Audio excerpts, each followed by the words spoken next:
On this episode of Locked On Angels, it's FanMail Friday, and you asked about Mike Trout. You shared a few trade ideas, and you wondered about an Angels top prospect. Plus, I'm going to give you what you want. You want to know about John's Super Halo baby, so we'll talk about that in the final segment. It's time to get locked on with Mike and John, and this is Locked On Angels.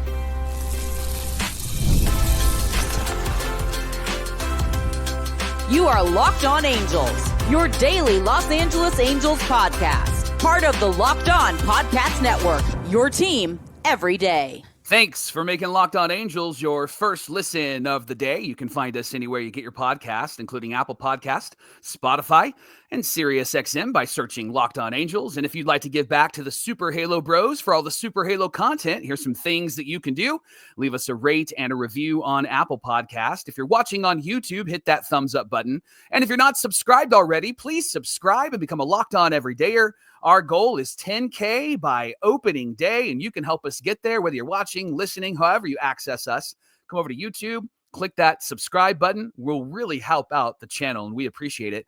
And whether you are watching or listening, come over to YouTube, leave a comment. It's one of the best ways to get in touch with us and be a part of the conversation. And this episode of Locked On Angels is brought to you by Gametime. You can download the Gametime app. You can create an account and use our promo code LOCKEDONMLB for $20 off your first purchase. Welcome to Locked On Angels. I'm your host, Mike Frisch. Usually, my brother is here with me. We are the Super Halo Brothers. I'm Mike. He's John. And we have a great time together. We've been fans of this team since we were kids, and we're entering our fourth season at Locked On Angels, and we're looking forward to 2025, and we love that you are along for the ride with us. Now, the reason why John isn't here is because this week he announced that his wife is expecting a baby, and I'm going to give you the details of what happened in our final segment, so hang out for that. I know you probably hate me, but it's good news. Can't wait to share that with you. Again, we are here 5 days a week. We will drop down the week of December 15th to 3 days a week. But up until then, we are 5 days a week. In fact, next week, we're going to talk about the winter meetings and what the Angels did or did not do. So I'm looking forward to that. And then when we do drop down to 3 times a week, you'll be with us on Monday, Wednesday, and Friday, and we'll have some good content in between for you. And then we'll jump back to 5 days a week just before spring training. So we got you covered here at Locked On Angels. Today is FanMail Friday. And you had questions, you had comments, you had suggestions of trades, and I'm going to share a lot of that with you today. First, in our first segment here, I want to talk about some of your reactions from some of the things that we discussed on Locked On Angels just this week. I talked yesterday about contracts, Mike Trout's contract and Anthony Rendon's contract. We talked about long-term deals this week, and John Hofstetter, 5515, talked about long-term deals as well. And he left this comment on YouTube. He said, the Angels are pretty good at bad contracts. Amen, right? Just go back to Josh Hamilton. Albert Pujols, according to John, wasn't a smart one either. He also said as far as Trout's contract, he said he agrees with whatever happens in the next 5 years can make it great, or it could be another Albert Pujols contract. But the only reason I don't like either one of them is the length of each of them. 10-year contracts can kill a team and can really hurt the player. 5 to 7 years is almost too much, according to John. And he said that he'd be happy signing top-tier guys for 3 years and grow the farm system around these guys and bring up those young players to infuse the roster with some talent. My response to that, John, is simply that the problem with most free agents is that they aren't going to sign with you if you're not going to give them at least 5 to 7 years. Top-tier free agents want consistency, and they want guaranteed years so that they can get guaranteed money and not have to think about all of that, but can focus on playing. They also want to make sure they're taking care of their family and they're thinking about their future. I know long-term deals aren't great for teams, but if you're not going to offer long-term deals like the Angels did with an Albert Pujols or with a Mike Trout, you're probably not going to keep your superstars around for very long. I think the A's are an example of that. Once their players got to a specific level as a player, and then they were going to need to actually pay them. They ended up trading them away, and we know how that has worked out for them. Somebody mentioned about Trout's deal and the contract that he has signed. Bleacher Report said, and I reported on this yesterday, they said that Trout's contract is the worst in baseball entering 2025. And Will Pena said, I disagree. And he was talking about my comments about Mike Trout. He disagreed with my comments respectfully, but he said he thought I was looking at this from the wrong perspective. He said, Will said, that the worst contract doesn't mean the worst player. He hasn't seen the list, but he said he's sure that players like Turner and Bogarts and Jacob deGrom might be on that list. Trout's in the worst contract category because he isn't a $35 million a year guy anymore. And he still has 6 years left at that rate, actually $37 million. Doesn't mean that Trout's a bad player. He just has a really difficult and bad contract. And my response to that is, I hear you, Will. My point was that when he's out there, he's still pretty good, still rather good. Unlike Anthony Rendon. And to your point, Trout isn't a $35+ million a year player anymore. I agree. That makes sense. However, the unanswered question is this: could he be worth that if he remains healthy? And I think he can. And here's my comp to that. Now, it's not an outfielder. It's not a hitter. It's a pitcher. But think about Justin Verlander and Max Scherzer. They each signed contracts late in their career. They were older than Mike Trout for $30 to $40 million, and they performed, and teams were willing to give them the money. Now, I know that they're aces. I know that they're pitchers, but they were willing to pay them because they were worth that. And I think if those teams would say, hey, we're going to pay these guys and it's worth that because they're healthy, I think the Angels would do the same thing with Mike Trout. I think that the Halos organization and fans would say that if Trout is healthy, he's still worth $35 million a year. I know later on, we still have to ask that question. When he's 38 and 39, will he still be worth that? I think only Mike Trout can answer that question by performing. And I think if he's healthy, he will perform. Somebody talked about the signing of Max Fried, and if the Angels would do that, it was a great name on YouTube. It was not a clever name that brought up the Max Fried signing. And they said, I'm assuming that Tyler Anderson gets traded, but they suggested this. What are your thoughts on moving Soriano and Reed Detmers to the bullpen if we get Max Fried and we sign Michael Lorenzen? Soriano obviously was in the bullpen prior to being a starter, and he was converted this last year.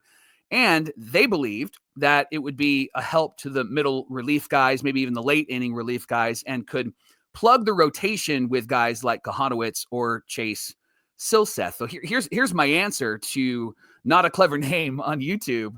I think Soriano impressed enough to stay where he is. I think the back and forth is probably not wise for him.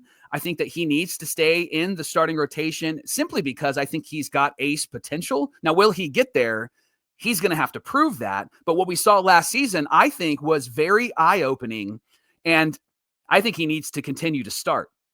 In fact, I would choose Soriano over Michael Lorenzen. And if Max Fried does sign here, I'm going to go with Fried, Kikuchi, Soriano, Kyle Hendricks, and then a combination of maybe Reed Detmers and Jack Kahanowitz. I think that Kyle Hendricks could go to the bullpen, or Reed Detmers possibly to the bullpen if they needed to move somebody out. But again, that is if Tyler Anderson does get traded. And speaking of trades, Cameron Davison 4238 on YouTube said, what do you guys think about trading Tyler Anderson, Taylor Ward, and Kyron Paris for Alec Boehm? They said that maybe Christian Moore could come up, preferably not this year, but they believe that Kyron Paris will be out of a position, and between TA and Taylor Ward, they could free up about $22 million, and Boehm is only going to make about $8.5 to $9 million, would leave about $46 million left before hitting the luxury tax. And then we could give Jack Flaherty, according to this everydayer, 3 years, $25 million, Clay Holmes, 2 year, $20 million, and Carlos Estevez, 2 years, $20 million to help secure that 7th an 8-inning spot. Now, here's my response. I love the strategy. First of all, I'm a strategy guy. I love that. But a couple of thoughts. I think your numbers are low. And the reason why I think they're low is I'm assuming that you mean let's sign John Flaherty for 3 years at a total of $25 million. Now, I think that's incredibly low. But if you mean 3 years and each year has $25 million, then I think that you're probably more in line with what Flaherty will sign for, especially as other signings have happened, like Luis Severino signed with the A's, and he signed a big deal, $22 million a year, highest contract for the A's ever, which is interesting, right? That's a whole nother conversation. So I think that Flaherty is going to get probably $25 million a year, and I can't see him signing for anything less than maybe 5 years. That would be my thought. I don't know if he'll sign for 3 years. Not a big fan of bringing Estevez back for two reasons. One, I think he's going to want more than the 2 years and the $20 million. And I would want to reallocate that resource somewhere else. Maybe Canely, I think, is an option. I mentioned him on my GM show, but I do love Alec Boehm. And I believe that that'll be a really strong move if the Angels can actually get him. Somebody asked about Mike Trout. Glenn Thomas 216 said, would you rather have a healthy Mike Trout or a 32-year-old Paul Molitor on the team? Now, here's my answer. Is if Paul Molitor, who is a Hall of Famer, played for the Twins and the Blue Jays, if he is 32, that'd be a tempting addition to this team, because Paul was great. If you're not familiar with his stats, check out baseballreference.com. Paul Molitor was a incredible player. Loved watching him, and he played until he was older and was consistently good until he was older. So here's my tension. If Trout can be consistently good for the remaining years on his contract, I would take Mike. Here's why. Paul predominantly was a designated hitter, and Mike plays the outfield, and Mike has more power. So Mike's got to stick with Mike. Last question of this segment was more Trout stuff. At Self-Witness said, as a fan of another team, but a fan of the show, here's a perspective. Whatever Mike Trout's situation is, I can say that no pitcher wants to face him when he's at the plate. He can still hit a lot of extra base hits. Fans of opposing teams will still go to see him when he comes into town. And he thinks that Bleacher Report is wrong about his contract because Mike does more than just perform on the field. He also has a lot of jersey sales and so forth. And my response to that is, first of all, I love that you aren't a fan, but you're watching. Thanks for being here. And I love that perspective. You're not as biased as I am. But here's the thing about Trout. His bat in this lineup makes this lineup much more dangerous. His healthy bat in this lineup makes it much more dangerous. We saw that in the small sample size at the beginning of 2024. It also extends this lineup, in my opinion. I think putting the right people in the right positions helps this lineup to be pretty dangerous. I'm thinking right now, as is, I think the lineup could be Shawnuel, Neto, Trout, Soler, Ward, O'Hoppe, Adele, Newman, and Rengifo. And that's when Neto comes back. And notice Anthony Rendon is not in there. I think he still has to earn the right to be somebody that plays in this everyday lineup. Thanks for making Locked On Angels your first listen of the day. And coming up, an everydayer makes a great point about long-term contracts. And I'm going to share that with you and respond coming right up.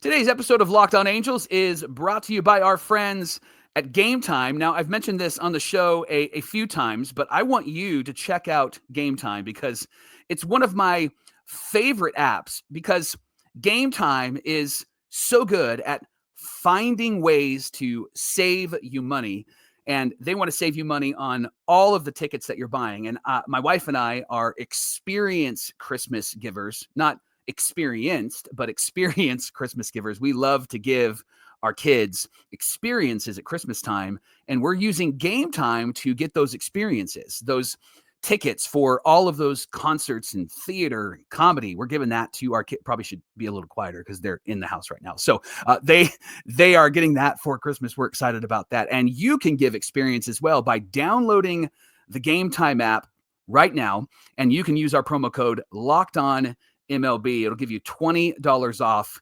your first purchase. Again, the promo code is Locked On MLB, $20 off your first purchase. What time is it? Game time. Thanks for making Locked On Angels your first listen of the day. This is the Locked On Podcast Network, where it's your team every day. I want to continue with FanMail Friday. This segment, we got some random conversations for you, and this one's from Eric Fretz 2448 on YouTube. Said this: unfortunately, the media can make a legitimate argument that we do have two of the worst 5 contracts in baseball. Now, this is in response to something I said yesterday and conversation we had yesterday from Bleacher Report, who said that Trout's contract is the worst in baseball and that Anthony Rendon was a honorable or dishonorable mention. Eric continues and says, drafting the most MLB-ready players instead of those with the highest ceiling that would benefit from seasoning is not really a good strategy for this team. I wish I was bullish as you were and you are about the future. And Eric, listen, I get that, but here's my thoughts. Yes, the Halos deserve the criticism that they have received. They've earned that, not getting into the playoffs and not having a strategy, especially when Shohei was here, along with Trout and Anthony Rendon. However, they do have a strategy now. And the strategy now is helping to rebuild this team. And this is something that they haven't had. They haven't had any sort of strategy prior to Perry Minasian coming in. And I think Perry had a strategy as soon as he came in. We just didn't see it really come to fruition until last season and really into 2025.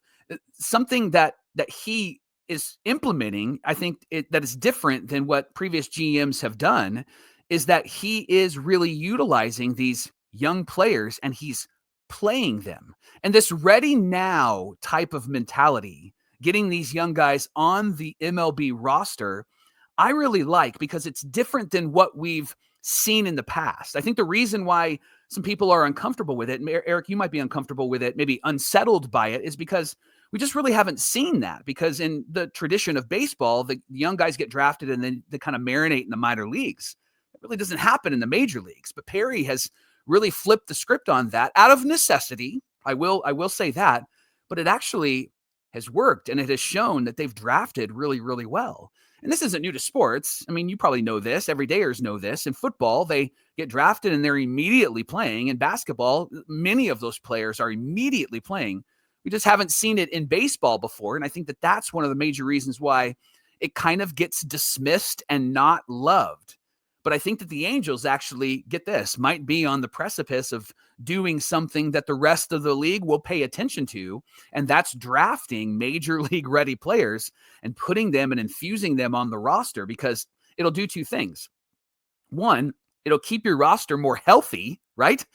A lot more healthy because you got young players. And two, it'll save you a lot of resource, and it'll be a benefit because these young players, if they come up and actually play well, that could really help your team. And then you're not having to dump a bunch of money in signing a bunch of free agents. Just my thoughts.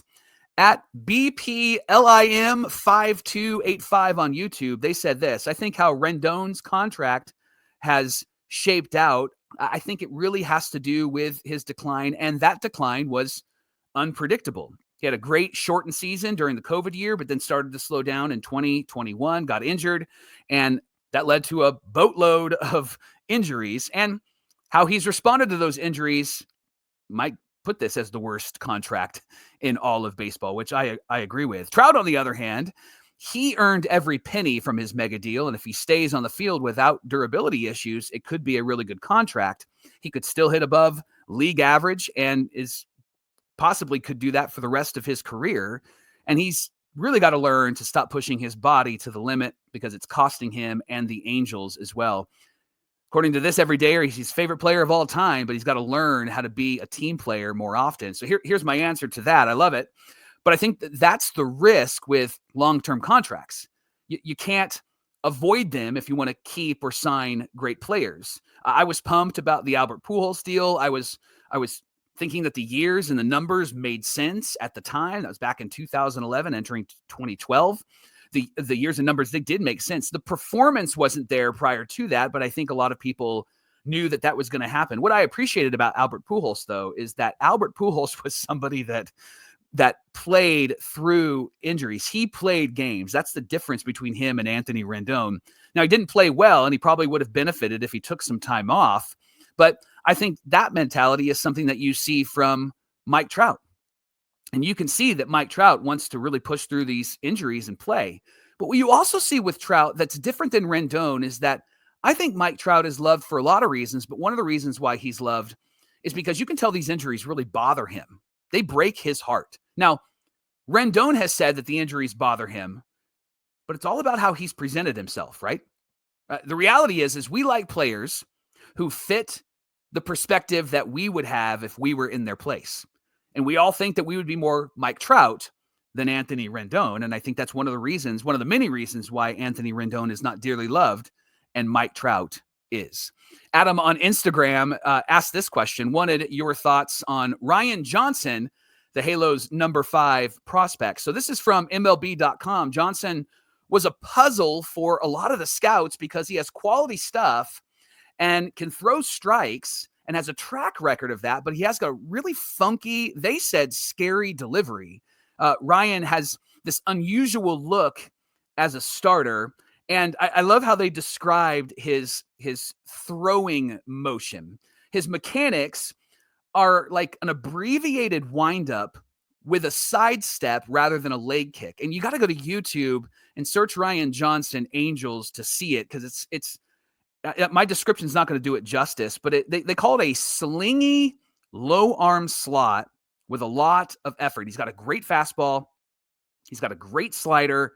And they think that this guy will be a really important piece to the future of the Angels. In fact, they grade his slider at 70. And that's remarkable. That's a great slider. And he's got 100-mile-an-hour fastball. So someone to look forward to in the Angels' future. At Steve G9941 wanted to know what we thought about Haesung Kim, not Ha-Sung Kim, but Haesung Kim. Both John and I have discussed him, and we really like this guy. John actually wanted him on his GM episode. You can go back and check that out. Kim's KBO career in the Korean League, it's now over. Here's his slash line: 304, a 364 on base, and a 403 slugging, 37 home runs, and 211 stolen bases. He established a new single-season home run record for himself, homered 11 times last season. Here's some of the things that is known about Haesung Kim. He's a known quantity, meaning that you know you're going to get a quality major league ball player when you do get him. And he's posted right now and can negotiate with any team in about a 30-day window. He's a skilled defender. He's a skilled base runner. There is some concern about his offensive ceiling. So he had a .99 ISO last season. Now, ISO stands for isolated power. It measures a batter's raw power. Now, league average in baseball right now is 140. Haesung Kim's was .099. So there is some concern about how that will translate into Major League Baseball. Some teams that are interested in him are the Dodgers, the Padres, the Mariners, and the Giants. The Angels weren't mentioned, but I think I'd be surprised if the Angels didn't consider Haesung Kim, because he's posted it. I think he'd be somebody that would fit well into this Angels lineup. Locked On Angels is brought to you by our friends at FanDuel. FanDuel is America's #1 sportsbook, and right now, new customers can bet $5, and they're going to get $150 in bonus bets if your first $5 bet wins. The FanDuel Sportsbook app gives you everything that you need to place bets on all sorts of sports, including the NFL, all in one place. So when you get a hunch in the middle of the game, you can check out the latest stats. You can view the play-by-play and so much more on the page where you place your bets. Just visit FanDuel.com. That's where you want to go. Again, you're going to get $150 in bonus bets if your first $5 bet wins. Again, FanDuel.com. Never waste a hunch and make every moment more with FanDuel, an official sportsbook partner of the NFL. In this final segment, I want to just make a mention that I'm really, really grateful to all of you that are everydayers here at Locked On Angels. So great to have you with us. So great to talk with you in the comments on YouTube or to interact with you on social media. And we had a lot of people who posted their Spotify Wrapped. You know what that is? If you have Spotify, you can open up the app and you'll see that it has a category where you can click and see all of the things that you've listened to this last season. You can see how often you've listened, how many hours you've listened. And a lot of people, when it came to podcasts, posted that they were locked on everydayers. And we really, really appreciate you. We were in the top 5 in a lot of people's Spotify Wrapped. And even for those that don't have Spotify, we were in the top listens on Apple Music and Apple Podcasts. And so we're grateful for that. So I wanted to just high five a couple of people. James Williams on Twitter, he posted and gave us a high five. We were in his top 5. Specs on Twitter, we got respect for you. We love you. Nathan Davis watched on YouTube, and he talked about how he listens every day. Mike on Twitter, at Mike the Disciple, love that. Roberto on Twitter, he also posted, and we were in his top 3. James on Twitter, we were one of his top listens. Zach Vogel, Jimmy, Rodolfo, Mr. Noons, Ethan, all of you posted and you said, hey, we were in your top listens for podcast. And so we're so grateful for you. That's not everybody. I just quickly glanced and pulled a bunch of names, but I know that there were some that shared on Instagram and there were some that messaged us to say thanks. So I just want to say thank you to you for listening, for watching, for being here. We want to get to 10K by opening day. So invite your friends to subscribe on YouTube to Locked On Angels. Now, here's the thing that you've been waiting for. You've been wondering about John's Super Halo baby. Well, I'm proud to announce that the baby was born yesterday in the late afternoon and was born and is healthy and doing well. I'm going to save all of the specifics and details for when John wants to share that with you. But know the baby is healthy and doing well, and that John's wife, my sister-in-law, is healthy and doing well. And Johnny is a nervous wreck. No, actually, he's doing really well as well. And really, really thankful that the baby came healthy and everything is working out. It's John's first kid, and he is now an official dad. I have 3 kids, and so I'm excited to see John's kid because my kids are grown up. They're young adults and late in high school, so I don't get to hold them anymore. If I do get to hold them, it's typically they crush me, so because they're taller than me, bigger than me. I'm excited to hold John's little baby. I did mention on yesterday's show that that John was going to name the baby Artie. That got some traction on social media, especially on Twitter. People were like, please don't do that.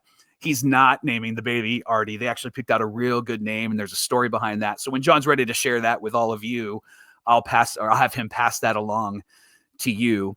We had a question on YouTube from one of our favorite everydayers at Cast Member Adventures, and they asked, I hope you're going to give your brother baby bonding time leave for at least 12 weeks minimum. Congratulations to John and his wife. Listen, I'm not going to do any of that because I'm the older brother and I'm going to be mean. Actually, John, this is his full-time job. So if you want some behind the scenes of the Super Halo Bros and Locked On Angels, this is John's full-time job. I have a full-time job in real life, and then I just jump on here and I'm the talent and I look good. And John takes care of all of the details.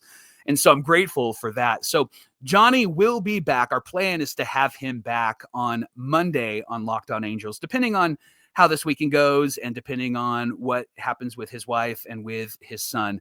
If he's not back on Monday, not a big deal. We're going to give him some time to have that baby bonding time. So at Cast Member Adventures, we are certainly going to make sure that they have enough time to be together. But super stoked for John, super stoked for his wife. And I have a new nephew. I've got a ton of nephews and I've got a handful of nieces. And so I get to be the funkle, the fun uncle in my family, and looking forward to all of that. So once again, John's Super Halo baby is here. Everybody's healthy. Everybody's good. 5 fingers, 5 toes. The baby actually is beautiful, gorgeous. It was shocking, right? Not because John's ugly, but it, like you never know with birth, right? And so the baby is beautiful and gorgeous. And so I'm looking forward to having him share all of those details with you very soon on Locked On Angels. Thanks for making Locked On Angels your first listen of the day. Now for your second listen, find Locked On MLB, and you're going to love it on YouTube or wherever you get your podcasts. Our friend Sully brings you a daily blend of humor and baseball, keeping you updated on every rumor and every story throughout the offseason. Again, you can find Locked On MLB on YouTube or wherever you listen to podcasts. You can follow us on social media at Locked On Angels on Twitter, and you can connect with both John and I at Super Halo Bros on Twitter and Instagram.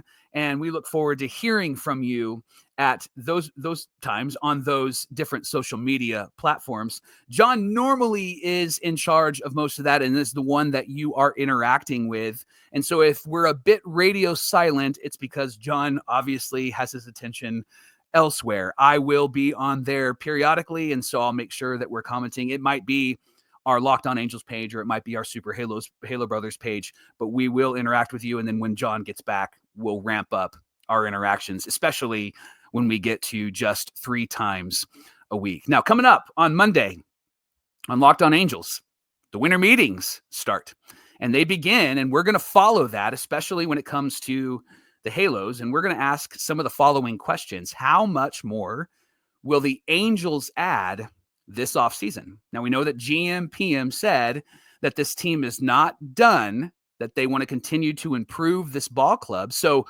are they going to make a trade? Will they get another bat? What about another pitcher? I think they need another starter. And how much more are they willing to spend? We're going to talk about that on Monday on Locked On Angels, and we hope that you'll join us.